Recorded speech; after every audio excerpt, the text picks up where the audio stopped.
address those flashes for you on the screen. In a setback from one of the largest transactions in the port space, CNBC TV18 learns that the reported deal between the Mar Group promoted Karaikal Port as well as Shapoorji Pallonji Group has been called off. Ritu is breaking that story, I think, and she's joining in with all those details. Ritu, fill us in. Well, after facing several hurdles in this deal, finally, the proposed transaction where Shapoorji Pallonji Group was supposed to acquire 51% stake in Mar Group-controlled Karaikal Port, that deal has been called off.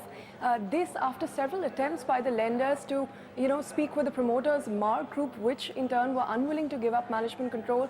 The other private equity players that are invested in the company that felt what Shapoorji Pallonji had offered was not as good an offer as compared to the previous, investors who had offered better valuations for the company. They also felt, Puducherry government, for instance, has to, in this case, ratify a substitution agreement for the lenders to be able to change management control here. And even the Puducherry government, despite several, requests from the lenders and several meetings over the past month, seems very unwilling to sign or ratify the substitution agreement and bring in a new concessionaire for the Karaikal Port. So therefore, after several attempts, this deal has been called off.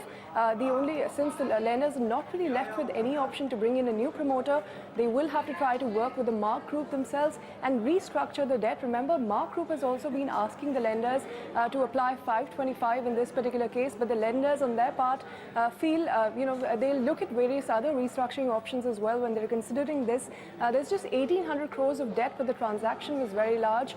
And of course now, Indian Bank-headed consortium, which is a 12-member consortium, they've already sold off their loans to an asset reconstruction company, and the last-ditch attempt to recover any money will be the restructuring of that 1,800 crore debt. Okay, Ritu, thanks so much for those details. So let's address